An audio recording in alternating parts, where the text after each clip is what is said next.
আসসালামু আলাইকুম, সবাই কেমন আছেন? তো আজকে আপনাদের জন্য নিয়ে আসলাম কাঁঠাল পাতায় তালের পিঠার রেসিপি। এটা খুবই মজার আর নতুন ধরনের একটি পিঠার রেসিপি। তো চলুন সবাই দেখে আসি কিভাবে পিঠাটি বানাতে হয়। মুখে দিলেই মিলিয়ে যাবে এত মজার এই পিঠা। আমি প্রথমে একটা বাটিতে নিয়ে নিলাম 1 কাপ ব্লেন্ডার করা সুজি আর হাফ কাপ চালের গুঁড়ো। নিয়ে নিলাম 1.5 কাপ তালের রস।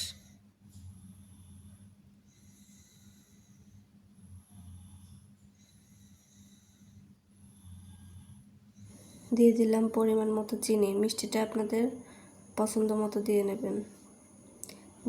দিয়ে দিলাম ফ্রেশ কোরানো নারকেল,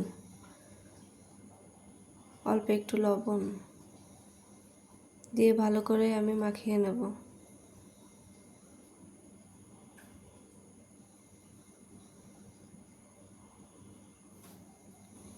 ভালো করে মাখিয়ে আমি সাইডে রেখে দেব।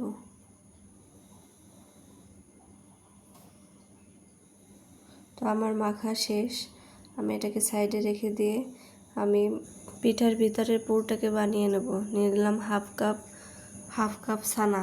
তো আমি পুর হিসেবে ছানা নিয়েছি আর নিয়ে নিলাম 2 টেবিল চামচ চিনি। তা চিনি আর ছানা ভালো করে মিশিয়ে নিতে হবে।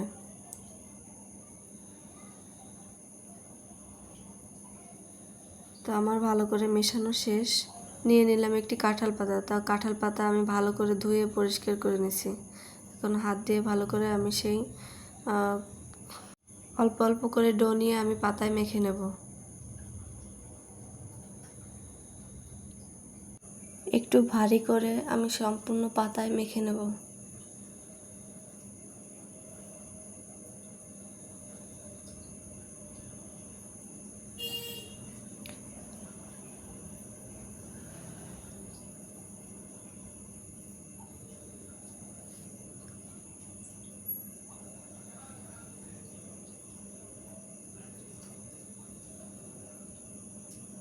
এবার আমি দিয়ে দিলাম সেই পুর হিসাবে ছানা দিয়ে আমি ভালো করে পাতাটাকে ভাঁজ দিয়ে নেব।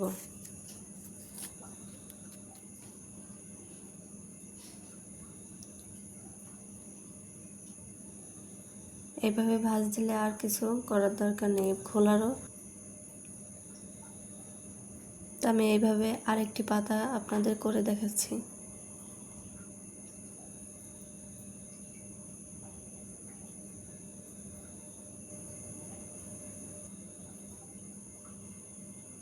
আমি আবারও দিয়ে দিলাম পুর দেওয়ার পরে আমি ভালো করে ভাঁজ দিয়ে নিয়ে নেব চেপে চেপে। তো এভাবে আমি সবগুলো ভাঁজ দিয়ে নেব। আগে থেকে অন্যদিকে আমি একটি কড়াইতে ভাপে দেওয়ার জন্য পানি বসিয়েছিলাম। তো এটাতে ভাপ উঠে গেছে, আমি এখন পিঠাগুলো সব দিয়ে দিচ্ছি।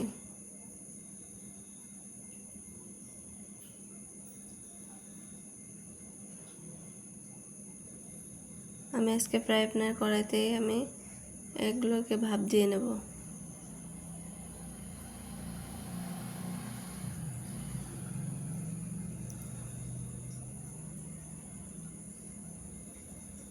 আমি সবগুলো দিয়ে ঢাকা দিয়ে 15 থেকে 20 মিনিটের জন্য আমি রেখে দেব।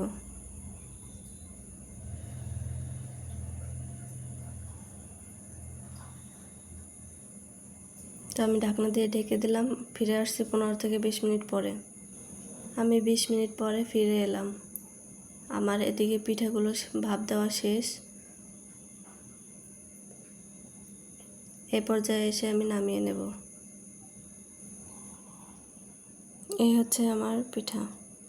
পিঠাটা এতই মজার, না খেলে বুঝবেন না। আপনাদের জন্য আমি আজকে পিঠার রেসিপিটা শেয়ার করলাম। তো সবাই ভালো থাকবেন, সুস্থ থাকবেন।